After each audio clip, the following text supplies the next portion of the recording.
Bonjour l'équipe, bienvenue aujourd'hui encore une fois pour un nouveau live. Donc live One Piece, reprise des spoils de One Piece après on va dire 3 semaines, aux alentours de 3 semaines de pause. Donc c'est parti, là on va pouvoir analyser, décortiquer en détail ces spoils puisqu'ils sont colossaux les gars, j'espère que vous êtes bien prêts. C'est rempli de théories validées, vous n'êtes pas prêts les gars, vous allez voir, on en a parlé vraiment longuement et dans de nombreuses vidéos, donc je suis trop content. Donc avant ça les gars, comme d'habitude la petite auto-promo, n'oubliez pas les gars, si jamais vous voulez soutenir la chaîne, n'hésitez pas à liker, follow ou commenter, voilà, ça nous aide énormément dans l'algorithme et le référencement. Vous avez aussi accès aux souscriptions qui permettent tout simplement d'avoir du contenu exclusif. Et sinon, vous avez le Discord si jamais vous voulez discuter avec la commu, partager vos théories. Il y a plein de choses les gars, allez regarder un petit peu dans les salons. Et sinon, le Twitter pour avoir les dernières infos, c'est là-bas que je publie en priorité les spoils de One Piece. Donc voilà, vous les avez aussi sur Discord, mais voilà, la priorité c'est toujours Twitter parce que voilà, c'est l'info, c'est Twitter, vous connaissez les gars. Donc voilà, on a fait le tour un petit peu de tout ça et aujourd'hui, on va pouvoir décortiquer ensemble ces spoils.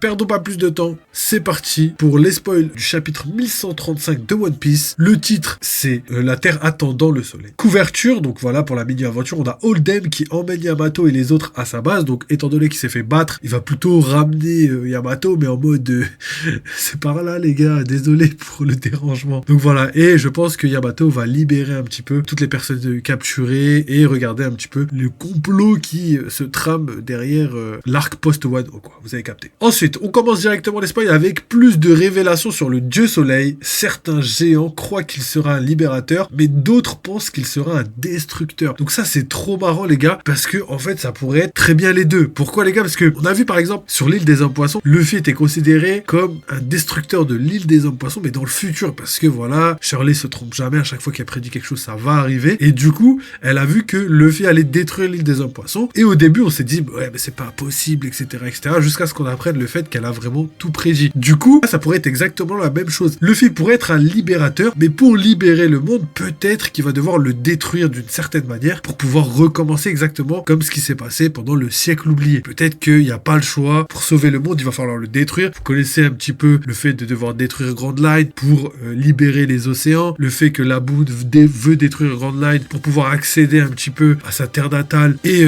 tout simplement revoir Brook, parce que elle sait très bien que pour revoir Brook, c'est derrière la montagne que se trouve la dernière île, donc ça voudrait dire qu'ils ont fait un tour du monde. Donc voilà, tout ça veut dire, et tout ça pour moi décrit exactement ce qui va se passer. Luffy est bel et bien un libérateur, mais ce sera bel et bien le destructeur du monde. Ça pour moi, c'est quelque chose de logique. Alors, les géants racontent l'histoire de Loki et du roi Harald. Ils expliquent que l'homme qui a arrêté Loki il y a 6 ans était Shanks le Roux. Donc là, je vous vois déjà venir, je sais qu'il y a beaucoup de personnes qui vont dire c'est pas le vrai Shanks, c'est le faux Shanks, etc., etc. Mais non les gars, c'est bel et bien le vrai Shanks. Pourquoi je vous dis ça et pourquoi je suis autant sûr de moi? Parce que tout simplement, Shanks s'est installé sur l'île. Shanks pourrait pas mentir aux géants pendant 6 ans en leur disant oui c'est moi qui l'ai arrêté, alors que lui sait que c'est pas lui, tu vois. Lui il est obligé d'assumer son statut, il a mis la protection sur l'île d'Elbaf, donc forcément il est obligé de protéger l'île. Et s'il y avait un faux Shanks qui était venu il y a l'époque pour pouvoir prendre et libérer le royaume entre guillemets, et ben tout simplement que ce serait pour moi pas logique, étant donné que Shanks est là pour protéger, c'est quelqu'un qui dialogue énormément. Peut-être qu'il pourrait y avoir une espèce de running gag où Shanks dit non mais c'est pas moi, c'était pas moi, et tout le monde dit mais si c'est toi, on sait que c'est toi, tu vois, et du coup qui force un peu le trait. C'est possible, mais je doute fort parce que voilà, je pense sincèrement que Shanks, quand il a le contrôle sur Elbaf entre guillemets, il peut discuter avec n'importe qui là-bas, il peut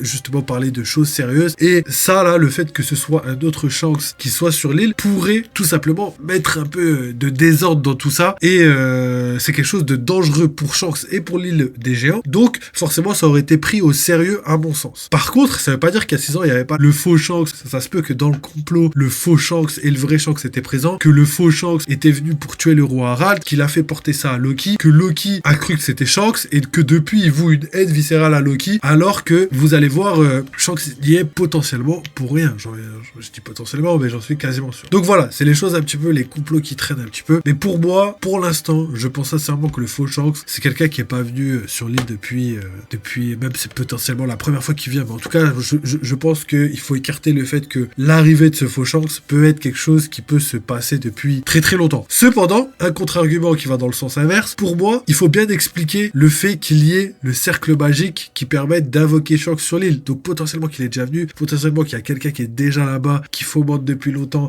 un coup d'état, etc., etc. Donc, gardez tout ça en tête parce que voilà, ma théorie peut être très bien validée parce que c'est pour moi la plus logique, mais attention, il y a quand même des zones d'ombre qui pourraient permettre tout simplement le fait que ce fameux faux Shanks soit peut-être un habitué de l'île. On continue les gars. Pour moi, là, cette phrase-là, au niveau de Shanks s'est battu contre Loki, rappelez-vous que tout coïncide par rapport au fait qu'il y ait d'un côté Shanks qui soit devenu empereur il y a 6 ans, et de l'autre côté, Loki qui a été arrêté par Shanks. Donc voilà, ces deux événements qui se sont passés il y a 6 ans, potentiellement que les deux coïncident entre elles. Donc voilà, ça c'est une théorie validée dont je suis ultimement fier, parce que voilà, c'est quelque chose qu'on avait teasé depuis très très longtemps. Je vois même des gens dans les commentaires qui me disent ouais, mais c'est facile de reprendre les théories du net, etc., etc. Non les gars, je vous préviens tout de suite, cette théorie quand on l'a sortie, on savait même pas ça faisait combien de temps que Loki était tout simplement emprisonné au pied de l'arbre. Même avant même ça, on parlait déjà du fait que Loki et Shanks pourraient avoir un lien très spécial, parce que voilà, le fait que Loki était emprisonné, le fait que Shanks contrôle le territoire, le fait que Loki est le géant le plus puissant de l'île, pour moi on avait déjà émis toutes ces théories. Donc voilà, ça pour moi je peux me féliciter du fait qu'on avait dit que Loki, Shanks, le lien qui les unit sont aussi liés au fait que Shanks est devenu empereur. Après ça reste encore à confirmer parce que voilà, on a encore pas mal de zones d'ombre pour l'instant. Cependant les gars, ce qui est possible, c'est que tout simplement Loki soit le Kaido de Shanks, tu vois, le fait que c'est l'ennemi invincible à abattre qui va permettre à Shanks de gravir les échelons et de devenir empereur. Et c'est ce qui s'est passé avec Kaido et Luffy, donc potentiellement que ce soit quelque chose de très très similaire. Donc voilà, ça pour vous dire que encore une théorie validée par rapport à tout ça, et si je me trompe pas, ça va pas être là. On continue. Zoro est curieux de voir si Loki est vraiment puissant. Il part avec Luffy et Nami pour récupérer la clé permettant de libérer Loki de ses chaînes. Donc ça, vous allez voir que Zoro est curieux de voir si Loki est vraiment puissant. Il y aura des explications complémentaires que je vais vous passer juste après. Donc voilà, encore une fois, des informations qui fait penser que Loki est quelqu'un de gentil. On en aura même d'autres après qui vont confirmer ça. Pourquoi? Parce que déjà, Zoro, il veut voir s'il est vraiment puissant. Vous allez comprendre après pourquoi il faut prendre cette phrase à la légère. Et il y a aussi le fait que Luffy se rapproche beaucoup, tu vois. Se rapproche beaucoup. Loki, il l'a pas oublié. Malgré le fait qu'il est en train de faire la fête, qu'il a mangé et tout, il a quand même pas oublié de remplir sa mission. Donc voilà, vous voyez un petit peu que tout va être lié tout simplement dans les prochains chapitres. Et la libération de Loki, je vous l'avais dit. De toute façon, c'était évident, les gars. Le fait que Loki ne se fasse pas libérer dans cet arc était complètement impossible. Donc franchement, je suis trop content parce que c'est quelque chose qui va naturellement arriver, qui était obligé d'arriver. Et là, ce qui est bien, c'est que c'est vraiment Luffy qui va le libérer. Donc après l'avoir libéré, que potentiellement les chevaliers divins pourraient tout simplement faire en sorte que Luffy soit accusé de la libération de Loki pour justement essayer de semer un peu le trouble dans l'île des géants. Sachant que vous avez vu, Luffy n'a pas conquis complètement l'île, étant donné que la moitié des géants, on va dire à peu près, considère Nika, alias Luffy, comme quelqu'un de dangereux, et l'autre moitié considère Luffy Nika comme un sauveur, un libérateur. Et comme je vous l'ai dit les gars, je pense sincèrement que Luffy fera office des deux. C'est deux faces d'une même pièce. Donc la finalité sera la même. Donc on continue les gars. Je réponds à vos messages juste après. Donc les gars, on a ensuite donc Nami récupéré la clé permettant de libérer Loki de ses chaînes. Donc voilà, ça on en a parlé, on a délibéré là-dessus. Donc voilà, Loki bientôt libéré les gars. Deux personnes encapuchonnées arrivent là où Loki est emprisonné. Elles veulent le recruter pour devenir un chevalier sacré et Loki refuse. Donc voilà, ça c'est ouf. Donc on se demandait pourquoi les chevaliers divins étaient là. On pensait qu'ils en voulaient à Loki, on pensait qu'ils voulaient attenter à sa vie. Mais là c'est complètement différent. Les chevaliers divins recrutent les gars. Donc ça c'est ouf. Pourquoi? Parce que rappelez-vous comment Oda fonctionne. C'est-à-dire que dans l'univers de One Piece, Piece, on a eu par exemple les Amiraux, on a eu aussi les Gorosei, donc voilà, on a des institutions entre guillemets qui ne cessent de bouger. Pareil pour les empereurs, les 4 empereurs. C'est pas 4 personnages qui sont là du début à la fin du manga, c'est les plus forts, etc., etc. Non, ça bouge énormément. Pareil pour les Shichibukai. Donc là, pour moi, ça va être la même chose, c'est-à-dire que les chevaliers divins, potentiellement, petit à petit, certaines choses vont changer, certaines personnes vont changer. C'est-à-dire qu'il y a des personnes qui vont tout simplement être battues, être éjectées entre guillemets des chevaliers divins, exactement comme le Gorosei avec Saturne, exactement comme les empereurs avec Kaido, Big Mom, etc. Et pareil pour les Shichibukai et les Amiraux. Et là, ce que je pense sincèrement, c'est que Loki pourrait pas rejoindre les chevaliers divins, mais je pense que quelqu'un pourrait rejoindre Loki à sa place, ce qui ferait en sorte que voilà, les chevaliers divins gagnent en puissance et changent un petit peu de rôle, ce qui permettrait tout simplement du mouvement chez les chevaliers divins, mais aussi un agrandissement de la puissance du gouvernement mondial, parce que tout simplement on a énormément de personnages du côté de Luffy, donc là va falloir vraiment énormément de personnages en face tout simplement de l'alliance Luffy, Dragon, Shanks, avec les Supernova, avec les pays affiliés, toutes les personnes qui ont rencontré Luffy dans leur vie.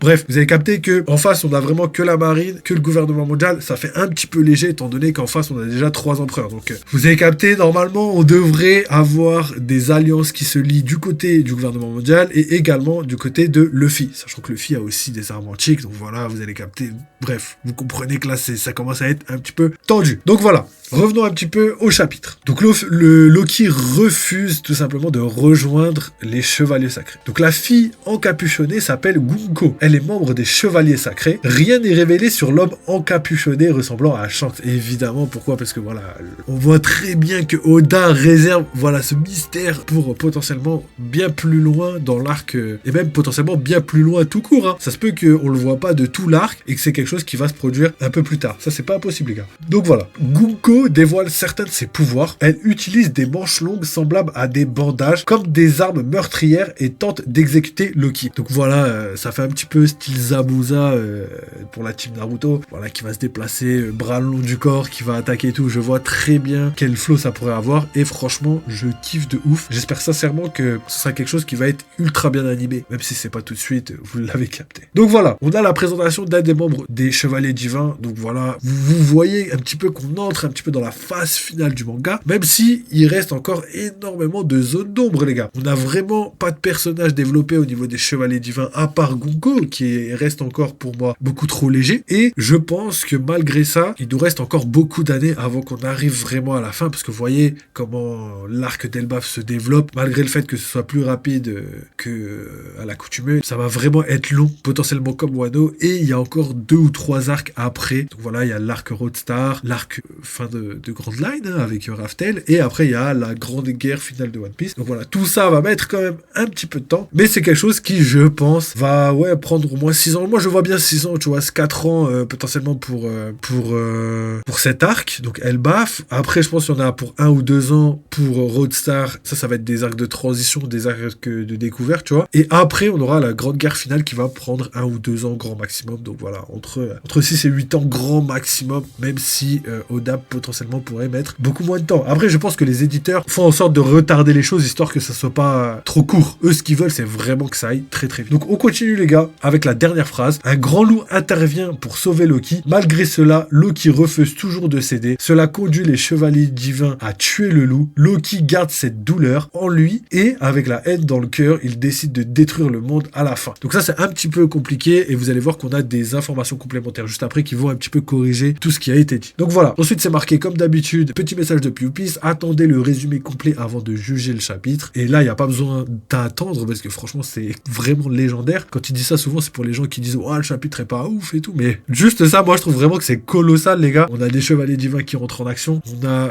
tout simplement le reveal d'un des chevaliers divins, le fait que Shanks et Loki soient liés de par leur puissance et de par le fait que Loki a été battu et que Shanks est devenu empereur dans la même année. Donc voilà, tout ça, ça fait pour moi beaucoup trop et je suis assez content. Donc pas de pause la semaine prochaine. Voilà les gars, je pense que j'ai fait le tour et là ce qu'on va faire c'est passer directement aux infos complémentaires. Ok les gars, infos complémentaires. Donc Donc on a la raison pour laquelle Zoro a accompagné Luffy et qu'il s'inquiétait que quelqu'un ait pu lui mentir. Donc voilà, on avait un petit peu dans les précédents spoils le fait que Zoro soit curieux, etc., etc. C'était pas tout à fait ça, les gars. Là, c'est vraiment juste qu'il s'inquiétait parce que voilà, il se disait que quelqu'un aurait pu lui mentir. Zoro, dès qu'il a entendu que voilà, Loki était attaché et Luffy voulait le libérer, il s'est directement dit, comme n'importe quelle personne vraiment logique, que voilà, si Luffy veut libérer quelqu'un, c'est-à-dire que le mec, s'il est emprisonné, c'est pas pour rien. Les géants semblent plutôt d'être des bonnes personnes. Donc si Luffy veut libérer quelqu'un, ça peut-être qu'il s'est fait avoir et que Zoro fait office de garde du corps entre guillemets. Donc ça, c'est assez marrant. Ensuite, on a Nami qui a décidé de les suivre parce qu'elle ne fait pas confiance à Luffy et Zoro pour réussir à atteindre leur destination seule. Donc voilà, la navigatrice qui, malgré le fait qu'il soit plus sur le bateau, est toujours là pour indiquer le nord. Donc voilà, Nami prend son rôle très à cœur et au final, je pense qu'elle a raison. Luffy, il se perd souvent. Zoro, c'est le contraire. Lui, il arrive jamais à retrouver son chemin. Et Nami, va faire le taf qu'elle doit faire, c'est-à-dire les guider, étant donné que elle, sa force, c'est pas ce qui la définit complètement. Ensuite, le loup voulait manger Gunko et n'est pas encore mort. Ça, voilà, petite précision par rapport à la fin des spoils. Cependant, les chevaliers sacrés menacent de tuer à la fois le loup et Loki. Malgré la situation, Loki n'en a rien à faire. Il dit que si c'est le destin du loup de mourir ainsi, qu'il en soit ainsi. Pour Loki, un vrai guerrier ne se plaint jamais des circonstances de sa mort. Il utilise sa colère pour bâtir sa force et alimenter son désir de détruire le monde. Donc voilà un petit peu ce qui définit Loki. C'est vraiment une âme de guerrier. Mais en tout cas, il y a toujours ce côté viking, ce côté respect, ce côté un petit peu de risquer sa vie, peu importe les circonstances. Il ne se plaint jamais de la manière dont quelqu'un meurt. Il accepte un petit peu le destin. S'il doit mourir ainsi, il va mourir ainsi. Donc voilà, l'inspiration viking est complètement présente et ça rend encore le personnage de Loki encore plus badass, encore plus légendaire. J'adore énormément. Donc voilà au niveau des petites infos complémentaires. Et là, ce qu'on va faire, c'est tout simplement le débrief. On va essayer de faire vite. Pour résumer, on a sur l'île l'équipage des Mugiwara, au complet évidemment. On a les chevaliers divins. On a toutes les personnes géants qu'on connaissait de toute l'œuvre, que ce soit l'équipage des nouveaux géants avec Ajurudin, Gerd, etc., etc. L'équipage des anciens géants avec Dori, Brogy, Oimo, Kashi. Et on a aussi les géants d'Elbaf qu'on avait vu dans le flashback de Big Mom. On a aussi Colon. Donc voilà, c'est le fils de quelqu'un, on sait pas c'est qui. Beaucoup spéculent sur le fait que ça pourrait être le fils de Scooper Gaban, ce qui est totalement possible étant donné qu'il a dit que son père était un humain. Donc voilà. Et on a aussi pas mal de personnages, je dirais secondaires, qui sont là, qui sont bel et bien présent. Le navigateur de l'équipage des nouveaux géants, Rhodes. On a voilà des personnages un petit peu secondaires. Donc voilà, on a vraiment énormément de personnages dans cet arc et c'est que le début de la construction, étant donné que voilà, on dirait que quelque chose se trame. Je vois bien et bien la flotte de Luffy potentiellement arriver sur cet arc. Je pense ça totalement possible. Je vois bel et bien aussi la marine ou le gouvernement mondial. Ça peut être les Cypher Pole, ça peut être les autres chevaliers divins qui viennent sur l'île. Ça c'est totalement possible, étant donné la facilité d'accès à cette île. Et on a vraiment énormément de personnages qui pourraient venir pour plein de raisons différentes, comme Yamato qui va sûrement finir son pèlerinage et potentiellement prendre la mer comme Oden l'a fait à l'époque, potentiellement Vivi parce que voilà, elle a nulle part où aller, elle est entourée que de personnes qu'elle aime pas trop, que ce soit Wapol ou simplement Morgan, big news. Donc voilà, ça c'est des personnages qui pourraient arriver, on verra bien comment ça se passe, mais c'est vraiment instinctif pour moi. Je pense sincèrement que leur arrivée va arriver très vite tout simplement. Ok, on reprend. Pour moi, les informations les plus pertinentes vont tourner autour de Shanks, des chevaliers divins, parce que voilà, encore une fois, on a des liens qui se font, parce que Loki s'est bel et bien fait arrêter par Shanks, jusqu'à preuve du contraire. Donc, ça montre un petit peu qu'il y a eu un combat à l'époque où Shanks était potentiellement la seule personne à pouvoir arrêter Loki, parce qu'il a été dit que Loki, malgré le fait qu'il a fallu que toutes les personnes d'Elbaf, tous les géants d'Elbaf, s'y mettent ensemble pour pouvoir arrêter Loki, tellement son pouvoir était grand. Donc ça, c'est vraiment lourd, parce que ça montre à quel point il était puissant. Mais là, le problème, c'est qu'on a aussi Shanks. On a Shanks qui, finalement, a arrêté Loki. Donc voilà, Loki, pour l'arrêter, il a fallu énormément de monde. Et pour moi, c'est la construction que celle de Kaido. Donc ça montre un petit peu à quel point il était fort. Là, son level empereur, pour moi, il l'a validé parce qu'on a déjà eu le fait que l'entièreté des géants de l'île se sont mis ensemble pour l'affronter. Et on a aussi Shanks qui, lui aussi, a mis la main à la pâte pour pouvoir l'arrêter. Donc ça montre un petit peu la puissance qu'il a fallu pour l'arrêter. Ça ressemble à Kaido. Pourquoi? Parce qu'il a fallu les samouraïs, les Mink, il a fallu aussi toute l'alliance de pirates, là, que ce soit Kid, que ce soit Law, que ce soit les Mugiwara, pour pouvoir l'arrêter. Donc vraiment une puissance colossale. Bon, il y avait quand même Big Mom, mais vous avez capté que Kaido tout seul, c'était c'était tendu de ouf, hein. C'était vraiment tendu de ouf. Juste par exemple pour les Mugiwara, je pense que ce serait jamais fait, tu vois. Il a fallu les Full Oro rouges, il a fallu Yamato, il a fallu énormément de personnages pour pouvoir le détruire. Et là, c'est pour moi la même construction. Donc voilà, le fait qu'il soit empereur est totalement possible. Pourquoi? Parce que voilà, Loki, c'est sa zone, c'est son territoire, il est dans le nouveau monde. Donc voilà, le fait qu'il devienne fort et en plus c'est le pays le plus fort du monde, c'est pour moi totalement logique. Et en plus de ça, il y a énormément d'intérêt autour de Loki parce que les chevaliers divins, eux aussi, veulent le recruter. Donc ça veut potentiellement dire qu'il est vraiment très très puissant. Donc ça, c'est quelque chose qui montre vraiment la puissance colossale de Loki. Donc voilà, je pense que vous avez très bien compris. Je vais pas m'étaler là-dessus, même si c'est déjà fait. Mais voilà, pour moi, Loki, empereur, easy. Et je pense sincèrement que prochainement, peut-être, il va pouvoir rejoindre un petit peu l'alliance des Mugiwara pour pouvoir libérer son peuple, libérer son pays, potentiellement d'un coup d'état qui est en train de se tramer dans l'univers de One Piece, tout simplement. Donc voilà, après on a des petites informations sur le fait que voilà, Zoro veut absolument aller regarder. Donc voilà, Zoro va rencontrer Loki. Donc ce serait trop bien que Loki se batte en même temps contre Luffy et en même temps contre Zoro. Mais vraiment juste pour échanger des coups, parce que voilà, Luffy va tenir sa promesse, va le libérer, mais Loki, tu vois, c'est un guerrier, exactement comme Zoro. Donc se mesurer à quelqu'un, c'est quelque chose qui est dans son ADN, exactement comme Luffy. Donc je pense qu'il pourrait échanger quelques coups, pas sérieusement, mais vraiment juste pour tester la puissance de ses adversaires. Et à la fin, il dirait, bon, je vous respecte, vous êtes très très fort, et ensemble, on fera potentiellement quelque chose ou pas du tout. En tout cas, je pense pas que Loki va les écouter, je pense qu'il va faire cavalier seul au début, et qu'on va le retrouver plus tard pour tout simplement terminer peut-être une mission qu'il a entrepris il y a 6 ans. On continue. En plus, c'est assez intéressant parce que Loki, je reviens là-dessus vite fait, Loki, tout simplement, c'est quelqu'un qui veut détruire le monde, et le fait qu'il veuille détruire le monde fait de lui le parfait méchant, tu vois. Donc c'est peut-être pour ça que tout le monde le déteste, mais peut-être qu'il va revenir à la raison grâce à Luffy qui pour lui pourrait être l'homme des fables d'Elbaf, tu vois, Nika le libérateur, qui puisse le faire retourner entre guillemets en enfance pour pouvoir le remettre sur le droit chemin, quelque chose qui est possible, mais attendons de voir, c'est pas tout de suite, hein. Donc voilà, quelques petites informations sur Gunko, donc le chevalier divin, la chevalier divin qui utilise des bandages. Donc voilà, ça je kiffe de ouf. Dans l'anime, ça va être quelque chose de bien. En tout cas, j'ai hâte de voir parce que voilà, ça me fait vraiment penser à Zabuza et plein de mangas utilisent cette mécanique de bandage. C'est, je pense, un combat qui pourrait être parfait pour Luffy parce que voilà, ils ont à peu près même coup entre guillemets, même si c'est complètement différent. Donc voilà, je pense avoir fait le tour de toutes les informations les plus pertinentes. Je vais m'arrêter là, mais tout simplement, on reviendra demain pour les spoils complets et on va détailler vraiment profondément toutes les informations qu'il y a à détailler parce que à l'intérieur, on va découvrir tout ce qui se passe dans le chapitre, c'est-à-dire tous les dialogues, etc., toutes les infos qui ont été omises, hein, parce que là, franchement, on a eu quelques petits spoils, même des spoils complémentaires, mais les spoils complets vont nous révéler les informations les plus légendaires. Donc voilà, je vous laisse sur ça. Merci beaucoup, tout simplement, pour la team YouTube d'avoir regardé ce petit live. J'ai vraiment adoré ce chapitre. Je lui mets un bon 8 sur 10 parce que je crois là il le mérite. C'est tout simplement la consécration des théories qui sont en train de prendre forme. En plus on avait vraiment fait énormément de théories validées par rapport à tout ce qui se passe, la suite de l'histoire, le fait que Luffy va le libérer dans tous les cas, le fait que Loki s'est bel et bien fait battre par